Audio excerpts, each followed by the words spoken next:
Okay, it's recording. It's coming up. Okay, recording. Okay. Thank you for joining us today on the Social Networking Effect podcast. Today we have Corey Warfield, founder and CEO of Shedwool. Thank you so much for joining us today. It's a pleasure. Thank you for having me. Likewise, likewise. So, Corey, please tell us how you started Shedwool and how you got into business. Absolutely.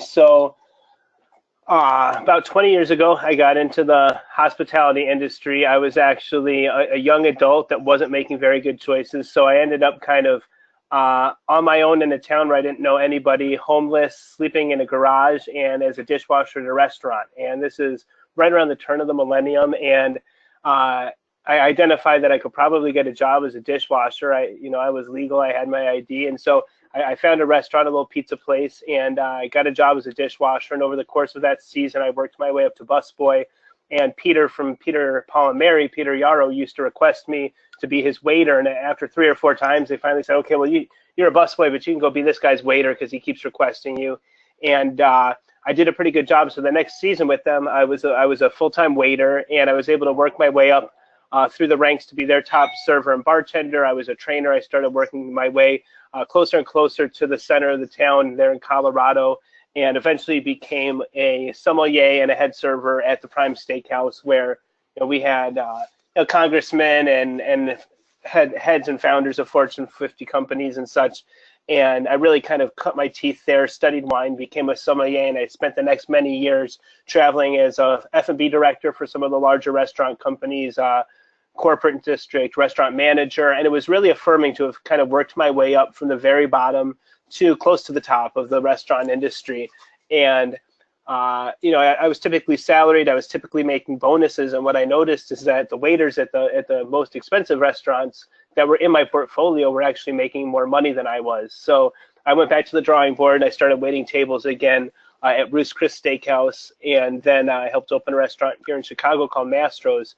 And I was with them for years, and I loved it. I was waiting on people often like Bill Clinton, Magic Johnson, Michael Jordan, the full Bulls team. Their rookie party would come see me every year.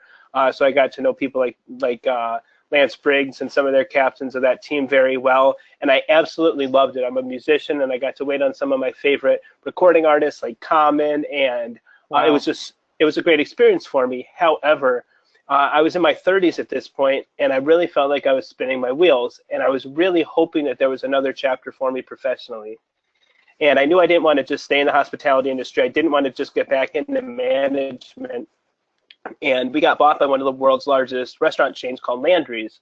And the founder of that company is a self-made billionaire now twice over. Wow. And he bought us. And the first thing that he said is, how can I maximize revenues, right? So all of a sudden the portions of the mashed potatoes and the broccoli went down a little bit. The size of the steaks went down a little. The prices went up.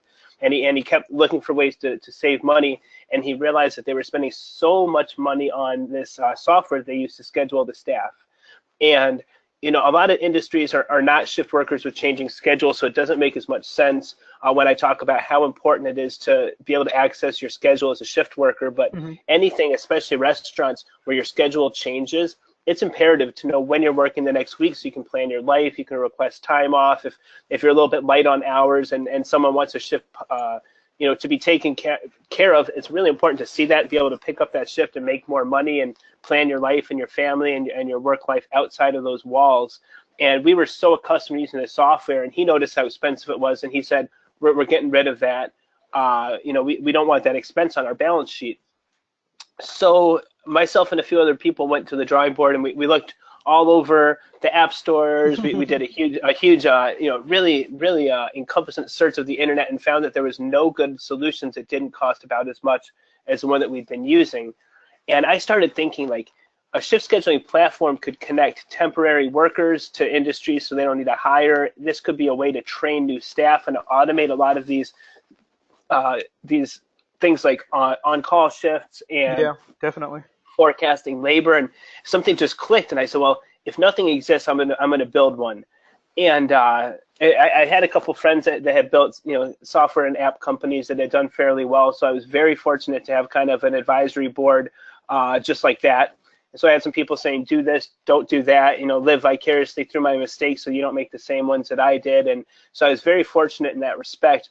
But there's a story that I'll always tell. This is almost 2 years ago now when I first started the company. Hmm. Uh, I put a Craigslist ad up, and basically it was a very robust ad saying, we have opportunities with a couple of the largest restaurant chains in the world Oh to wow. use this software, and and I have this idea, and I put together these wireframes and these prototypes, and right now I'm just looking to get a couple of developers, a couple programmers on the team, and we can hit the ground running.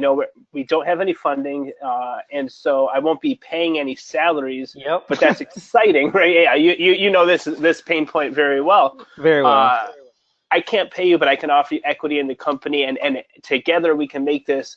I probably said something like $100 million company, and with your ownership, it's going to be exciting. So let's do this, right? And I was really excited, and it was written much better than I've just kind of paraphrased. But the title of the ad was something like Chicago startup with big opportunity, looking for technical co-founders. Something very just generic and not very exciting. And I sat back and I waited a day and I kept checking my inbox. And the next day I was checking my inbox. Jonathan, I didn't have a single person respond to this ad, I know the right? So, feeling. well, so you're going to love this. The morning of the third day, I reread my listing for probably the 10th time. And I said, well, this sounds amazing. Like, why isn't anybody at least intrigued to talk and take the next steps to just see what we're into? And I realized that the title was terrible. And so I changed the title of the listing only, nothing in the body of the text. And I changed the title to Join a Startup, Make $1 million. Wow. That would have got my attention. Well, it got everybody's attention. So within 10 minutes, I had dozens of responses. By that afternoon, I had hundreds of emails that were all in reference to this Craigslist posting. And people were responding from New York, people were responding from Silicon Valley, people were responding from Whoa. Canada, people were responding from Europe, and it was so overwhelming. And I'm opening these resumes, and this guy's got 30 years of UX experience at IBM, and this guy codes in Python and SQL. And I'm not a coder. I didn't even know what I was reading, and I honestly didn't know where to start. And one Well, guy, only was smart enough to see that we had secured our domain, we had put up a little splash page, landing page, yeah. whatever. And one guy was smart enough to go there, check it out, see what we were kind of up to without any tech behind us. Saw the little email address at the bottom with my name and the company's name, just Corey@Shedwool.com.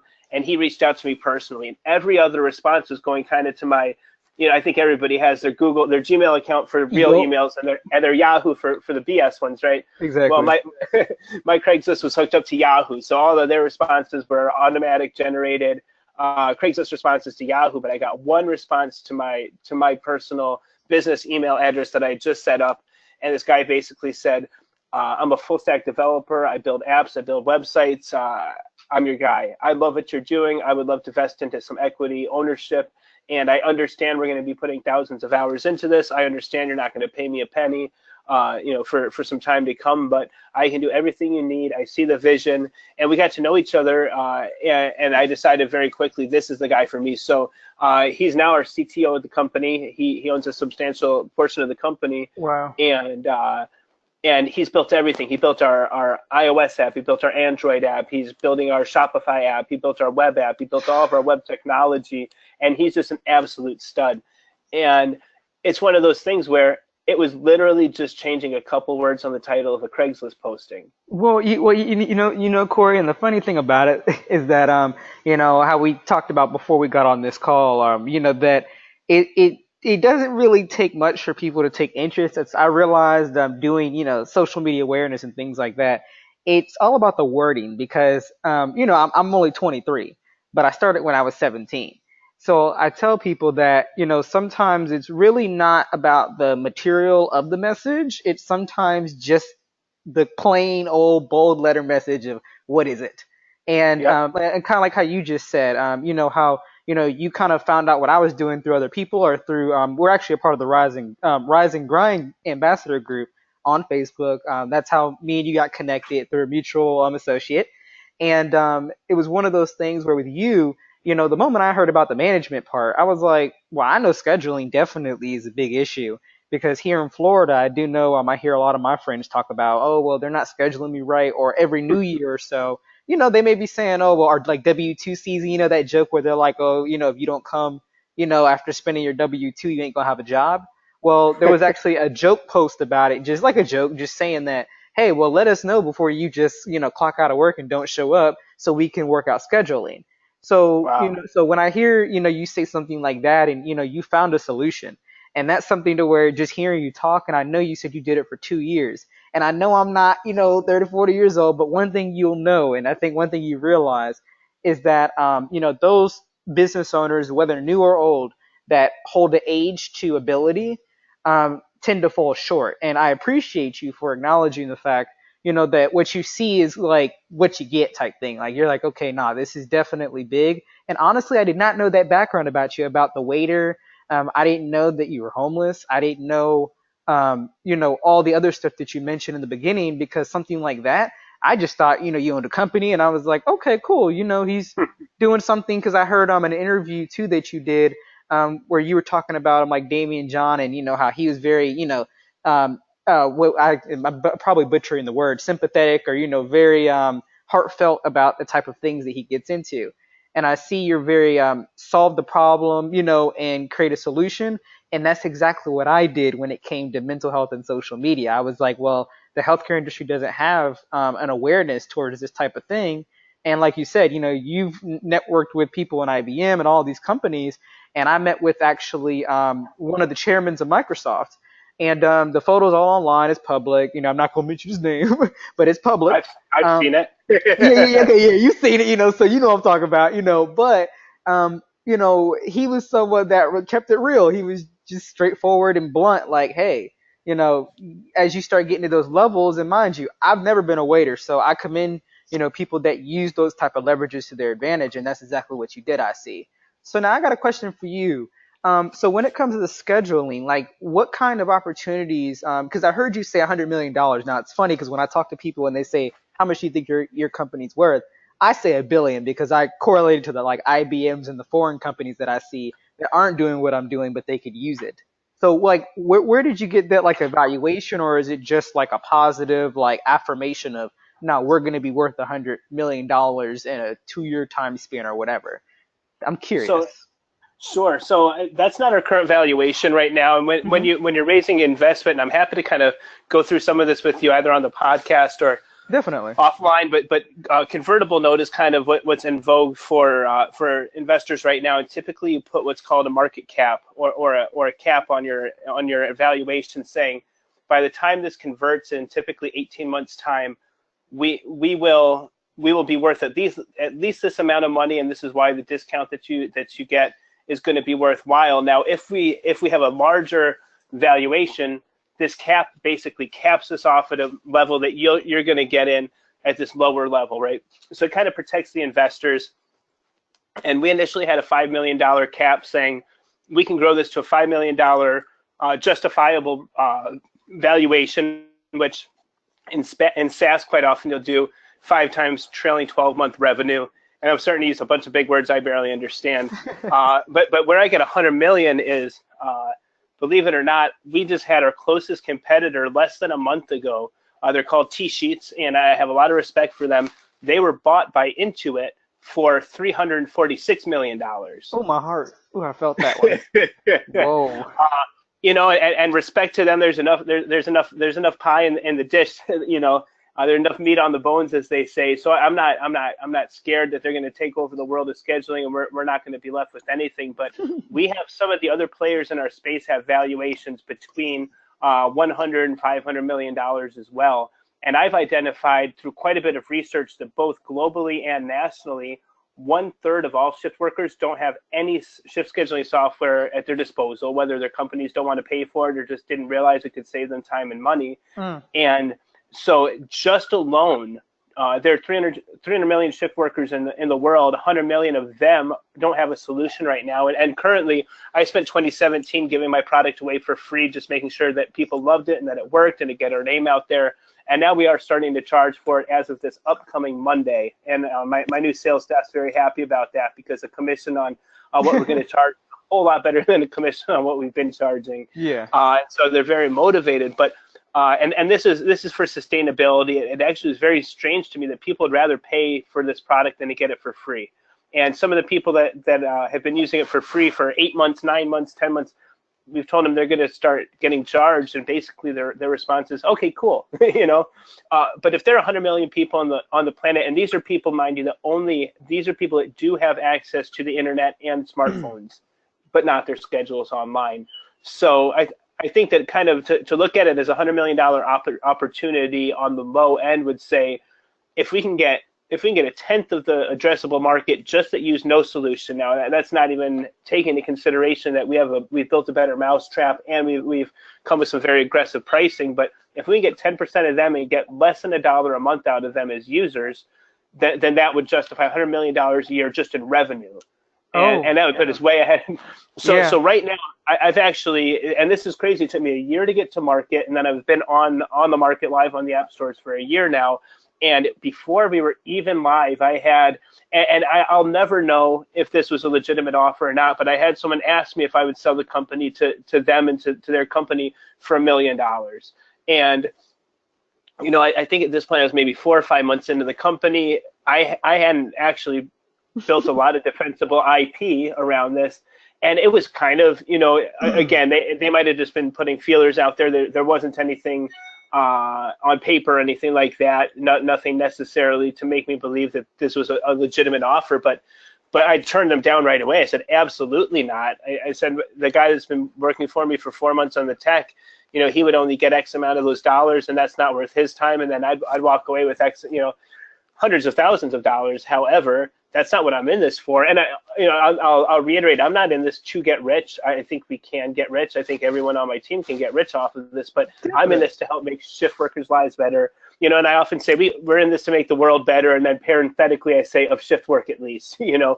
Uh, but I know. So at this point, I've committed to my team. I've passed on investments, and I've told my board as well. I wouldn't sell this company for $99 million today. Uh, Now, if someone offered me $100 million today, even though I think they'd be getting a good deal, I would absolutely have to shake hands and Yeah. and sign that check. But that's where I sit today. So although on paper we have an $8 million valuation today, and that's what we're raising our investment round on, Yeah. which could be a story for a whole another time. I'm actually I hope to never have to raise money again after this. I'm And telling now that you. it's awful. I mean, And that's one of the things, Corey, too, like, because, I work in the foundation, but now going back corporate again, or you could say, for profit. yeah, So it's funny because when I tell people that, everybody was like, why would you start a foundation, with no money? And I thought that foundations were, ran by other people. And, normally the people with the foundation normally fund it themselves, or they have that infrastructure to do it already, or work with corporations. So it's one of those things where, like you just said, that key phrase, I hope I never have to do it again. One thing I guess you'll realize too as you get into it, the pitching your product, even when you are a multimillionaire, and like you've worked with companies, I worked with companies too as well. And it's something where I learned that it's never going to stop until you literally sign that dotted line where 100% of it is out of your hands. And yes. even if you own 2% of the company, you're still going to want to push it. And that's something where, like, and who knows, mind you, too, I have social media compliance group. We're trying to build it to where literally we have campuses globally. We have call centers globally as well in multiple countries. Currently, I'm trying to get one on the West Coast and here one on the East Coast. So who knows? I know I'll probably be using your product in the future because I'm like, I'm all about structure. And if I can't schedule people and I can't get it on my phone notice, because I'm always on my phone, as you probably know. But if I can't even schedule people like that and I got to worry about what the next person is doing, that takes away from my productivity. And I'm not going to probably want to bother with it. So, no, like I said, too, this is also promotion for both of us because you're talking about your stuff and who knows, I could probably use what you have. And I know as I grow, definitely I can see the way you're talking. There's a future there as well. Oh, and something like the Global Touch Foundation, where not to get too into kind of the behind the scenes, Yeah, of but course. we share an ops guy who's phenomenal, and Yes. he's already strategized on that. And one of the first things he said is, Corey, I know that you love what we're doing with the foundation. You know that I love what you're doing with Shedwool. That's why I reached out to you. But I want to tell you, I see some synergies too. I think that the foundation could really use your platform now. We are building a functionality where an individual can go on and sign up for a Shedwool account without having to pay a penny. They're not a business. They can just put in what kind of work they're looking for, temporary and full time. And we're actually going to be building in some training mechanisms Yep. into that so that people can learn.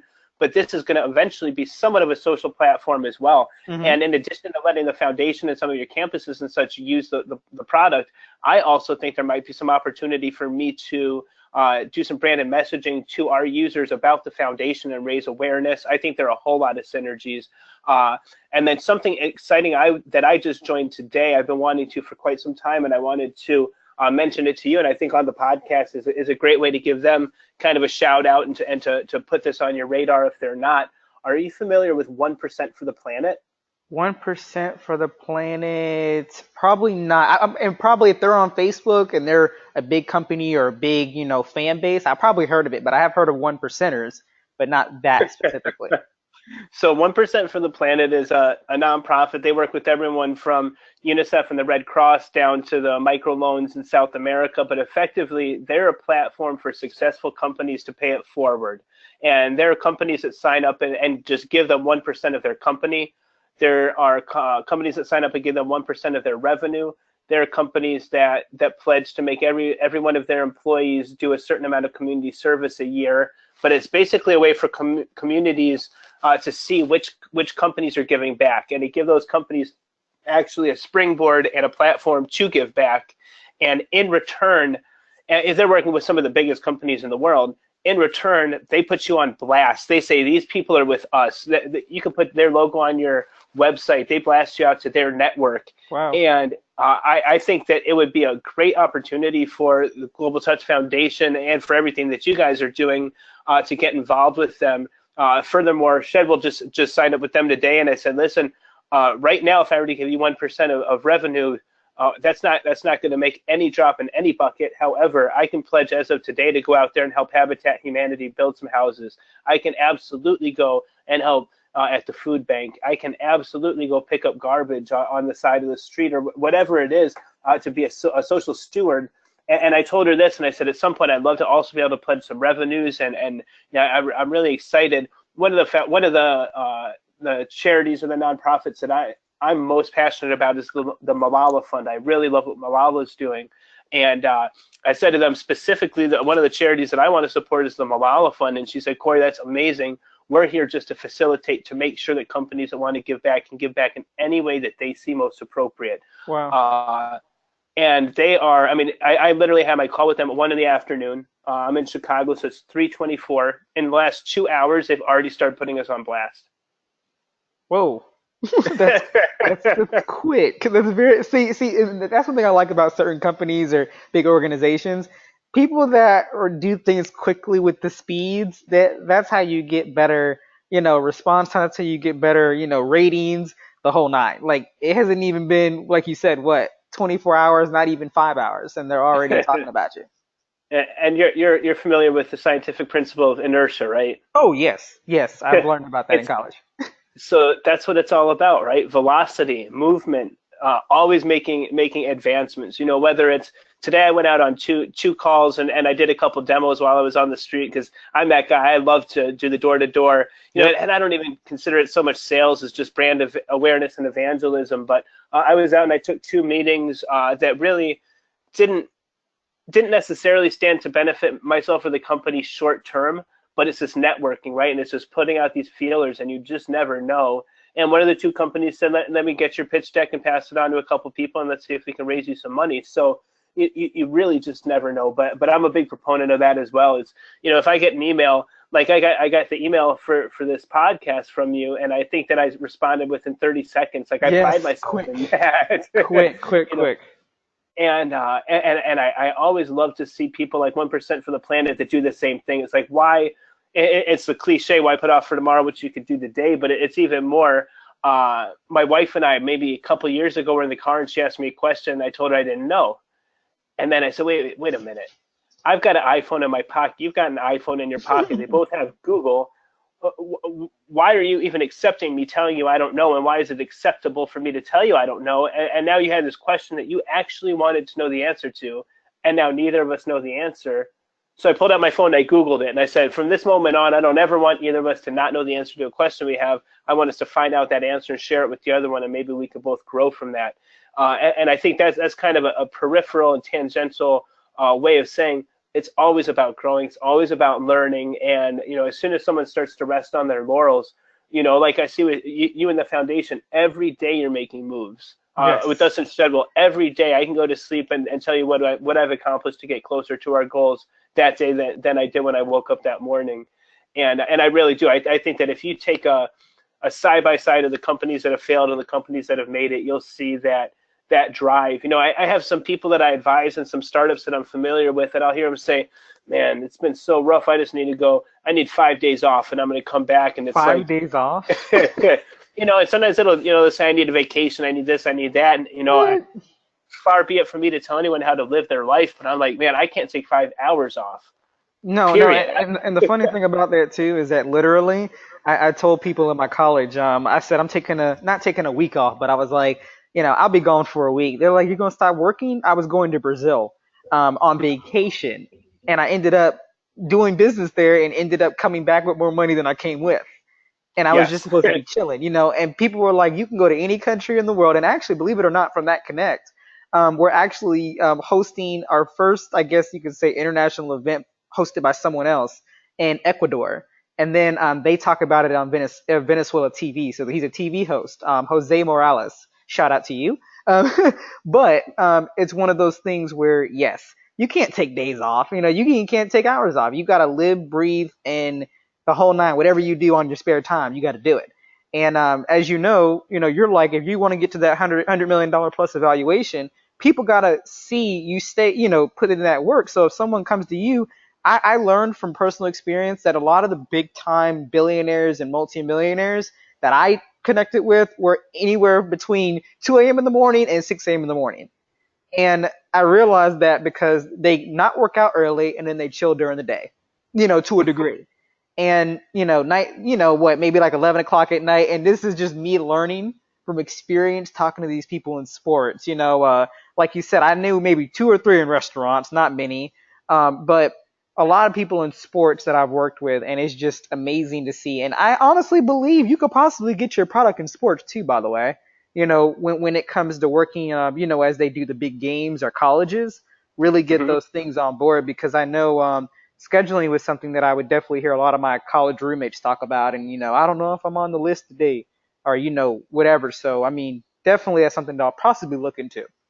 So we've got a NASCAR team and a baseball team and a volleyball team using us today. Look at that. And it's phenomenal because I grew this out of restaurants and it was my only kind of known use case. And today I have a hospital, a fire department, two police departments. We have a first responder group in Florida that actually did some work down in Puerto Rico for the hurricane. I've got a chemical manufacturing plant, and I really need to break that habit because there's no I in team, right? It's we have I went through that all these phase. different. I went through that phase for 7 years. Trust me. It was hard.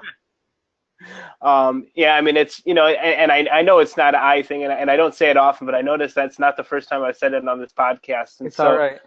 I want to give credence to that because I really do. I think I've touched on it, but I believe that culture comes from the top down, and I'm really trying to cultivate a culture within Shedwool at the very least, and as myself as a leader and a thought leader and a persona in vulnerability.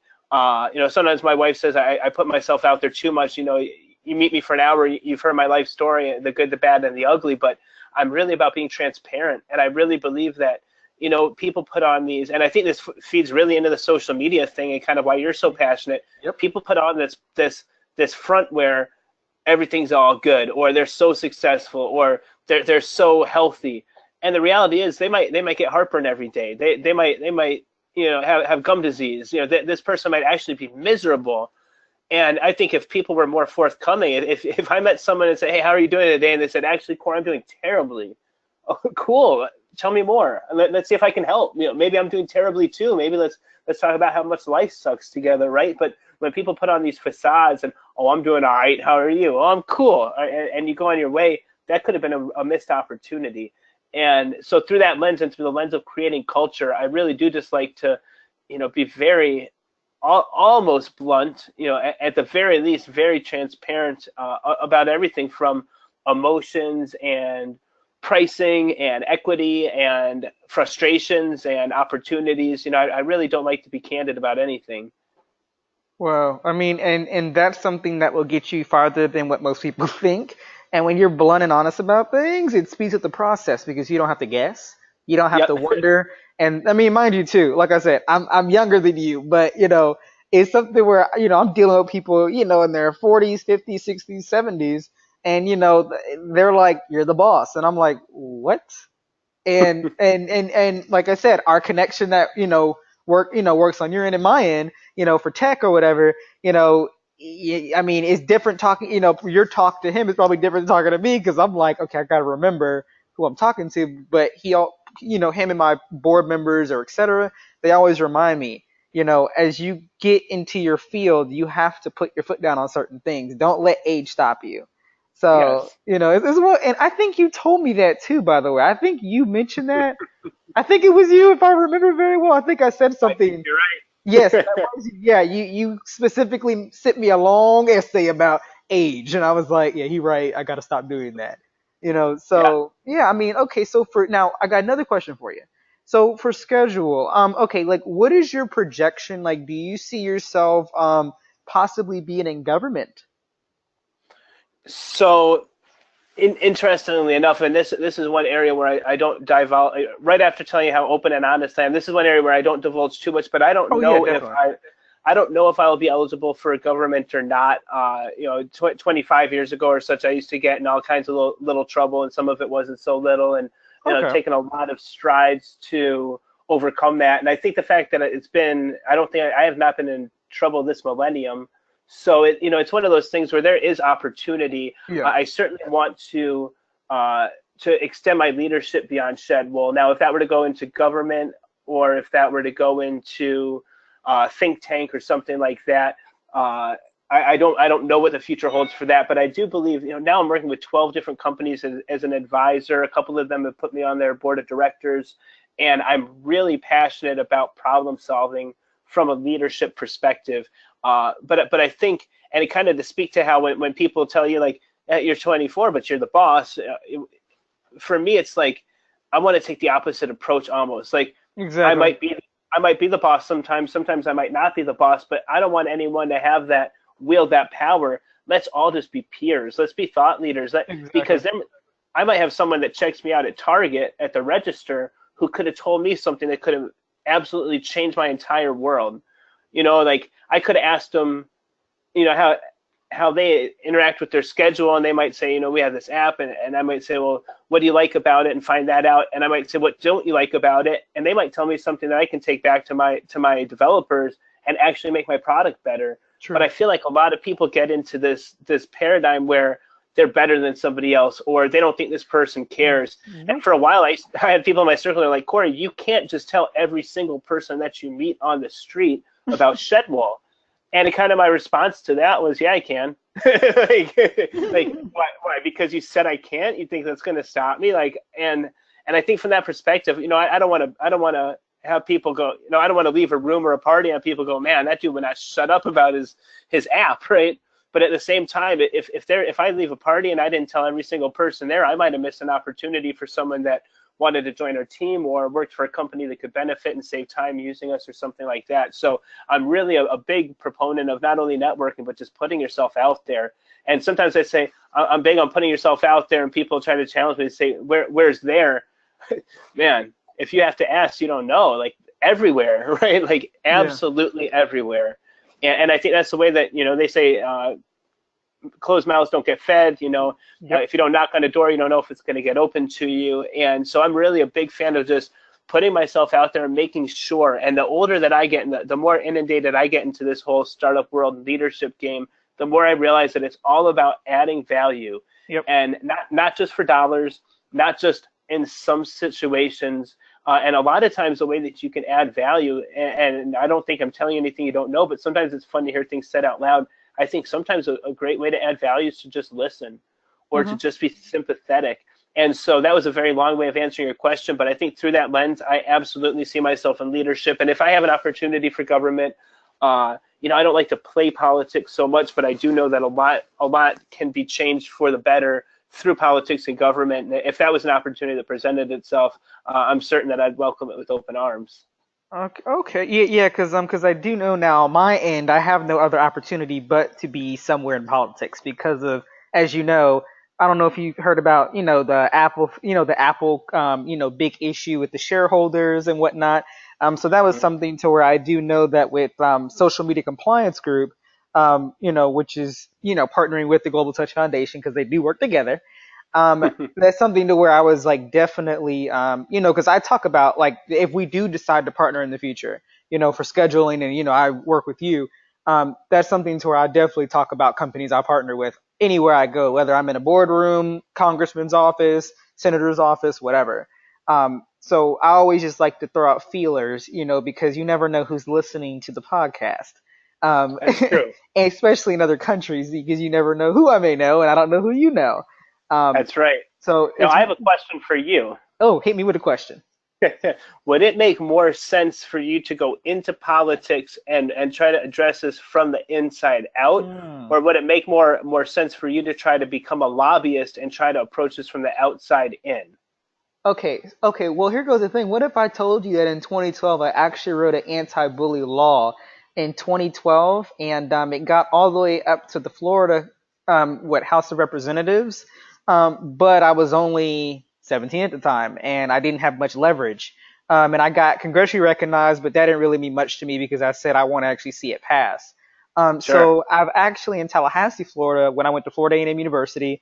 I talked with a lot of lobbyists, a lot of commissioners and congressmen to actually see what can be done about having social media awareness in classes. So what people probably don't know is that what you see me talk about now with the education, that was always my standpoint, and I actually developed the whole curriculum, was working, and someone actually took it from me because I didn't know the legal side of things. So I had Hmm. to restart everything, lost on a multi-million-dollar contract, and I basically was like, forget school. And Wow. now I'm here. Basically, once I left school, I ended up really pioneering and really going full force because I had no ties to where I used to go. So lobbying would not be an issue for me because I was dealing with it. Actually, I would go to the Edison. Shout out to the lobbyists that own the Edison in Tallahassee, Florida. That was my go-to spot for my meetings. And it's a nice little location on an old like reserve area, and they basically drowned it out and built a big, like a nice restaurant. And all the lobbyists would go there. And I was like, well, I'm going to go there too because I'm going to be a lobbyist in the future. So my goal is to actually secure a lobbying license. I think it's like a 501c6 or something like that. I got to review it for the state of I think Florida. you're right. I Yeah, think you're right. and I actually do because I would not have an issue lobbying because I already talk with representatives as it is on social media in other states as well as New York. So New York and California, I talk with a lot of nurses as well that want to actually start getting. Once we get my textbook funded, we actually want to start getting it into schools. So we're I already have like what the city of Hartford, Connecticut interested, city of Apopka, Florida interested, to actually start what we call Social Media Awareness Day. So if you actually type in socialmediaawarenessday.org, you'll see the information on there. But it's nothing major right now because we're still starting it up. But I could see within the next 2 years if I were to get my lobbying license to answer your question, I think we can make this a global, you could say, holiday or week or like a national week of social media awareness week. And I honestly believe that because you're listening to the as you're listening to what I would say the forewarning to what will happen because it will come. It just happens to be when, how, and with who. And I'm hoping with the big companies, but as you know, and as you probably have seen, I talk about how eventually it comes to just us having to fund it ourselves. So Yeah. I see it probably happening that way, but I'll let them know on the record that if I fund it myself, I'm very adamant about global reach and showing that we can have that type of willpower without having $1 billion behind us. So just know that, like I said, you showing interest in what I do and me showing interest in what you do.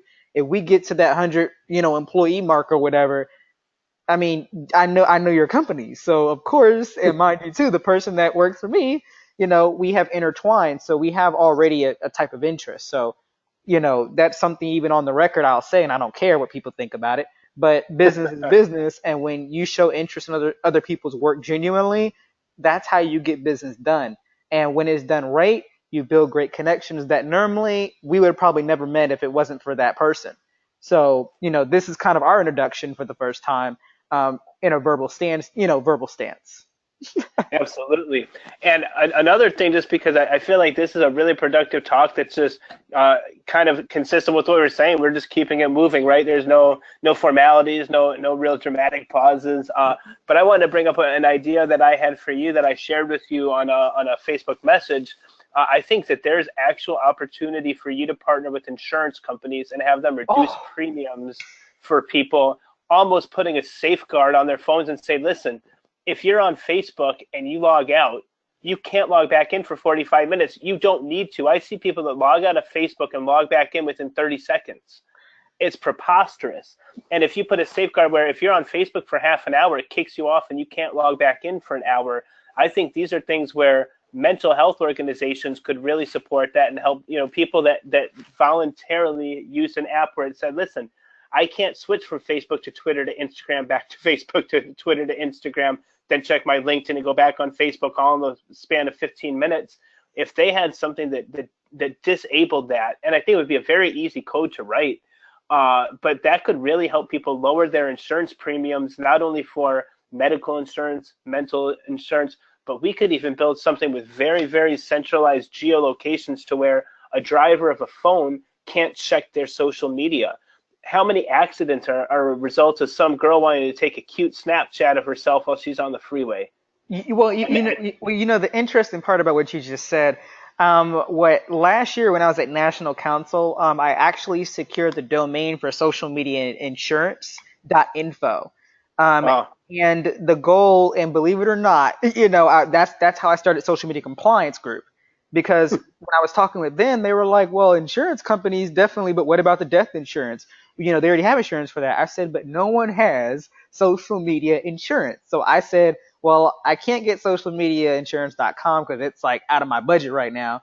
And I mean, hopefully you don't go and take it, but it's one of those things where, yes, it's really just writing I guess the codes or however they say or whatever the legal formalities are for it. But I do know it is possible. Is if you, I'm a big believer that if you create it, they'll adapt it. But it also adds weight too when I've already presented it. I've already talked about it, and now it's just really getting it down on paper. And that's something where even I talked to our guy that that we work with, and I introduced it to him as well and some associates of mine that actually sell insurance. And I told them, I said, even if we sell it for maybe $10 or $5, $1 each, I'm like, just to say you have insurance for social media, because you never know, people lose their lives because of social media. Such simple stuff. Like, and for so, example, it can be done. It's just getting that oh format. yeah. Well, I've got an idea for you, but I'm going to say the first thing. So someone spends $9.99 on the download. They pay a 99-cent monthly fee. So this is recurring revenue. But what if this $11 and then $1 a month could actually save them $20 a month on their home insurance or their health insurance or their car insurance? Or what if it could save them on all three? They're saving me $60 a month for 99 cents a month. That would be the easiest sale ever.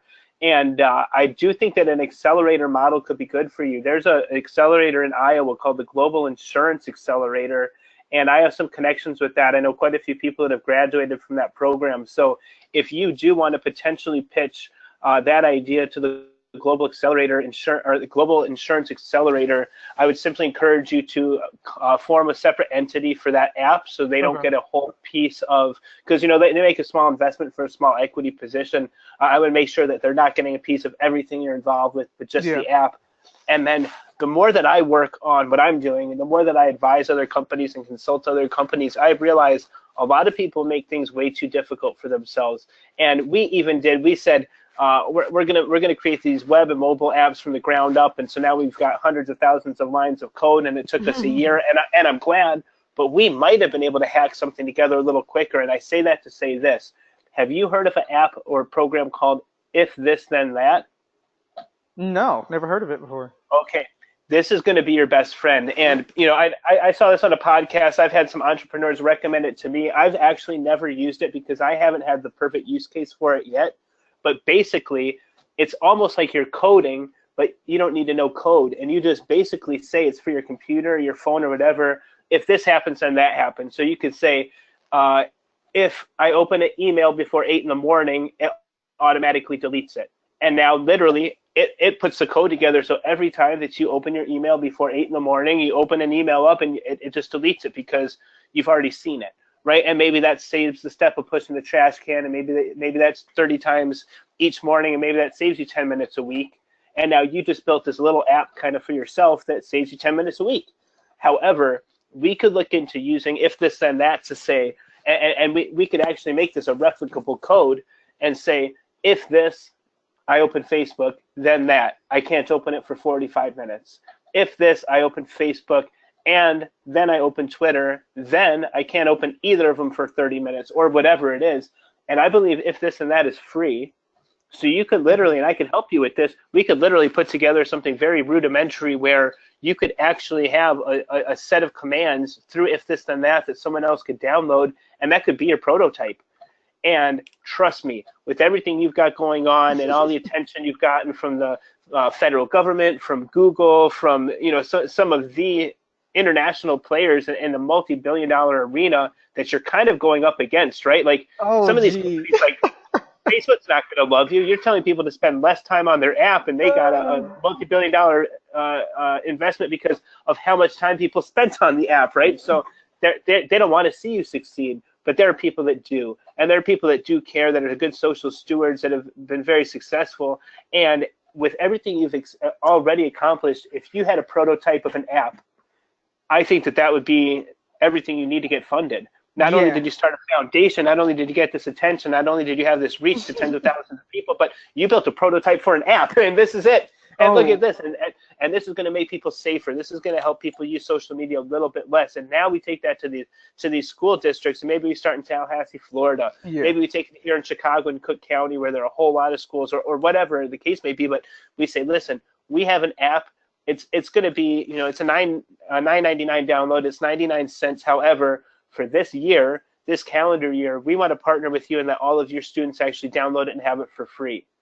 Now all of a sudden you've got a market that's using your app, and now And that's. And I'm sorry to cut you off. I apologize, but that's no, actually don't. interesting because I created a disorder, social media dependency disorder, to prove that really people are dependent on social media to a degree.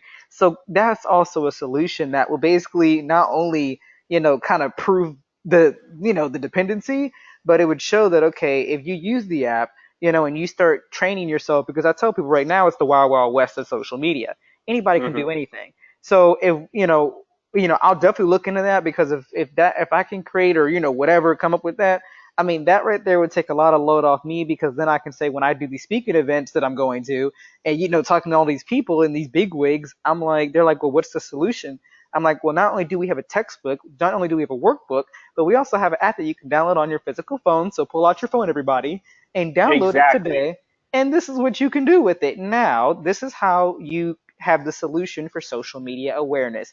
You're making yourself aware. We're not going to tell you what to do. You put it into your own phone. We'll have stuff already set, and that's now you got my mind thinking. We'll have stuff already set. You see how it flows naturally. Stuff already Yep. set, and boom. So yeah, that's something to where definitely we'll be discussing this again because see and just for the listeners, this is how real business gets done where you have a podcast that was set not even 48 hours and you end up coming up with things or piecing in the gaps. Now for the listeners that have heard me, they've heard previous podcasts where I talk about this stuff of potentially having something.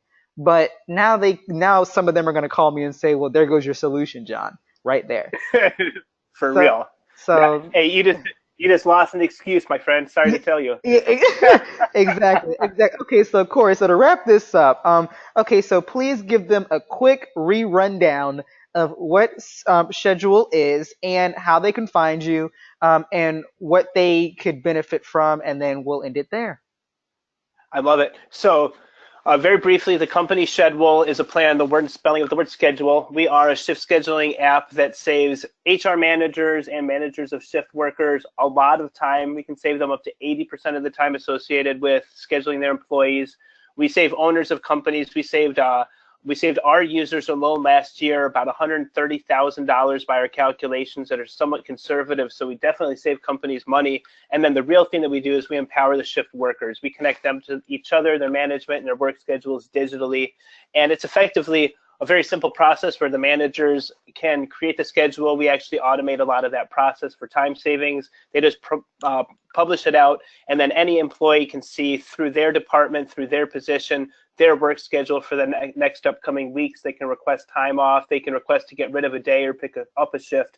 And we are live on all of the app stores. So you can find us just typing in Shedwool, Shedwool, into the iOS App Store, into the Google Play for Android apps. On the web, you just go to shedwool.com. Very simple process to sign up for free. We do offer a 14-day free trial of our premium tier, which is full featured. It does everything you could need. And it was very important to me to reach as many people as possible and to empower as many people as possible. So after that 14-day free trial, we give our users the opportunity to either become paying customers, and we charge very little, and they continue with the premium platform, or they can actually just not pay. They can be bumped down to the light tier, which loses a little bit of the features and functionality, but it's more the bells and whistles that they lose, and then it's completely free. And that way, people, managers, companies, workers can access their schedules for free anywhere in the world. And we're in 9 countries and 3 continents right now. And we're just getting started. So Shedwool.com is a great kind of jump off to see what we're all about. You can access the web platform through there. Both of the app stores were live and available. We're rated 4.3 and 4 stars on those. And this month, we are actually launching on Shopify and TriNet as well. So basically, any HR platform, any app store, you can find Shedwool. You can play with us for free and see if we can actually provide you with time and money savings. Well, thank you, Corey, for enlightening us with the real talk, and I know looking forward to working with you in the near future. Thank you for joining us. Likewise. John, thank you for having me. I really enjoyed talking to you and being on the podcast, and I can't wait to keep things moving with you. Likewise. Have a great All day. right. Likewise. Take Okay. care. You too.